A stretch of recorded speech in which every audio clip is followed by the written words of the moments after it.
हे बघा, खूपच छान असं एक झाड आहे. आणि जे कोकणात राहतात ना, त्यांना नक्कीच माहिती असेल की हे झाड कसलं आहे. बघा याचे पानं आणि मला सांगा की हे झाड कसलं आहे. ज्याला माहिती असेल त्याने कमेंट करा. हे बघा. चला, कोणाला माहिती नसेल तर मी सांगतो. हे आहे काजूचं झाड. आता ही काजूची कुठली जात आहे ते मला नाही माहिती, ते तुम्ही सांगा. आणि ह्याची उंची जवळपास 30 एक फूट आहे आणि मी साधारण इथे बसलेलो आहे. आणि जवळपास 20 फूट खाली आहे. इकडे वरद आहे आणि खाली आमचे छोटे छोटे पिल्लं आहेत. तर आता प्रश्न हा आहे की इथून उतरू कसा. अतिशय सुंदर अशी जागा आहे आणि मी पहिल्यांदा प्रयत्न केलाय झाडावर चढण्याचा. फार वर्षानंतर मी झाडावर चढलोय. म्हणजे लहानपणी गावाला चढायचं, पण आता एवढ्यात काही प्रसंग आला नाही.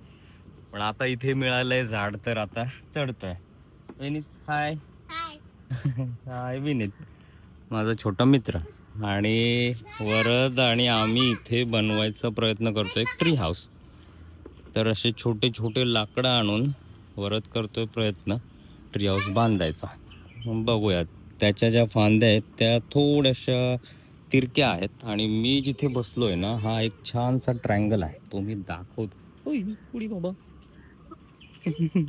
हा पा, हा एक असं ट्रायंगल आहे इथे.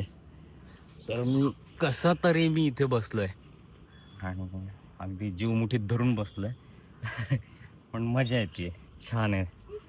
फार वर्षानंतर हे असलं धाडस केलंय. आता उतरायचं कसं ना, हाच मोठा प्रश्न आहे. तर हे आहे काजू. काजूची कुठली जात आहे ती मला कमेंटमध्ये सांगा. एवढा मोठा आहे, जुना आहे फार. त्याच्यामुळे बापरे, डास खूप आहे तिथे. त्याच्यामुळे त्याची उंची पण वाढली आणि घेर पण चांगलाच वाढला. आणि हा बघा आमचा बगिरा. हा आहे छोटा बगिरा. आम्ही आलो त्यावेळेस जवळपास 8 पिल्लं होती. त्यातली 4 माहीत नाही कुठं गेली. मेली का जिवंत आहेत ते पण माहीत नाही. आणि आता आहेत 4.